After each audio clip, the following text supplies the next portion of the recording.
બંગાળની ખાડીમાં સર્જાયેલા નિમ્ન હવાના દબાણની સિસ્ટમ ઝડપથી ગુજરાત તરફ આગળ વધી રહી હોવાથી આગામી 3 દિવસ રાજ્યમાં ભારેથી અતિભારે વરસાદની શક્યતા વ્યક્ત કરવામાં આવી છે. આ પરિસ્થિતિને ધ્યાનમાં રાખીને આજે ઓરેન્જ એલર્ટ, આવતીકાલે રેડ એલર્ટ અને 1 ઓગસ્ટે ફરી ઓરેન્જ એલર્ટ જાહેર કરવામાં આવ્યું છે. જિલ્લા કલેક્ટર તેજસ પરમારે વિડીયો સંદેશ દ્વારા જણાવ્યું હતું કે સંભવિત ભારે વરસાદને લઈને જિલ્લા અને શહેર સ્તરે તમામ જરૂરી તૈયારીઓ પૂર્ણ કરી દેવામાં આવી છે. સુરત મહાનગરપાલિકા સહિત વિવિધ વિભાગોને 24 કલાક એલર્ટ મોડ પર રાખવામાં આવ્યા છે, જેથી કોઈપણ પ્રકારની આપત્તિજનક સ્થિતિનો તાત્કાલિક સામનો કરી શકાય.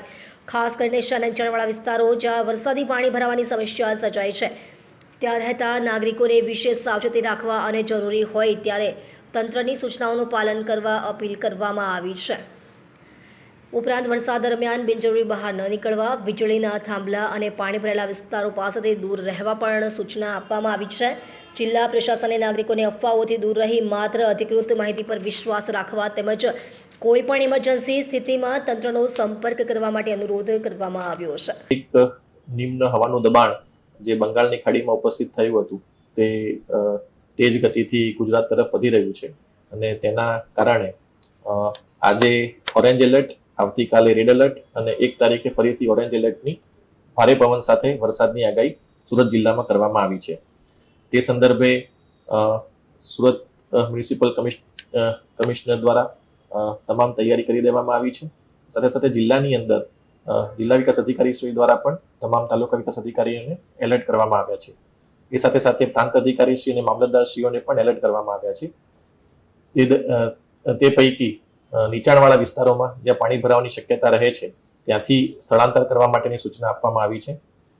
સાથે સાથે આ વખતે ભારે પવન પણ સાથે આવવાની શક્યતા છે, તેથી જેટલા પણ લૂઝ સ્ટ્રક્ચર્સ છે તેને પણ ઉતારી દેવા માટે, હોર્ડિંગ્સ ઉતારી દેવા માટે તમામ નગરપાલિકાઓને પણ જાણ કરવામાં આવી છે. મારી ખાસ એક વિનંતી પશુપાલકોને છે કે આપના પશુઓને આપ બાંધીને રાખો છો, તેથી જ્યારે વધારે વરસાદ આવે અને પાણી ભરાય તો તેવા સમયે તેને તણાવવાની શક્યતા રહે છે.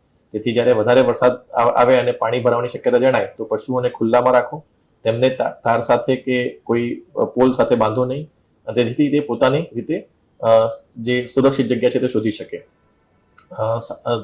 અગત્યની જે વાત છે કે આવતીકાલે 31મીએ ખૂબ જ ભારે વરસાદની શક્યતા છે, તેથી તમામ નાગરિકોને મારી વિનંતી છે કે આપ સતત વેધર વોચ ઉપર નજર રાખતા રહો અને જે પણ IMD નો ફોરકાસ્ટ આવે છે તેને સતત જોતા રહો, જેથી જરૂરિયાત ના હોય તો તેવા સંજોગોમાં આપણે બહાર ના નીકળીએ.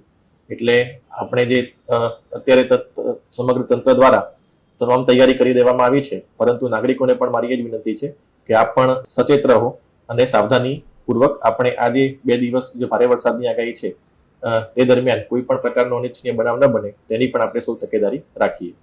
અત્યારે હાલ આપણે કોઈ જાહેરાત સ્કૂલ અને કોલેજ અથવા એના માટે નથી કરતા, પરંતુ આજે સાંજે જે પ્રમાણે પ્રેડિક્શન ફરીથી આવશે અને જે ફોરકાસ્ટ આવશે તે પ્રમાણે આપણે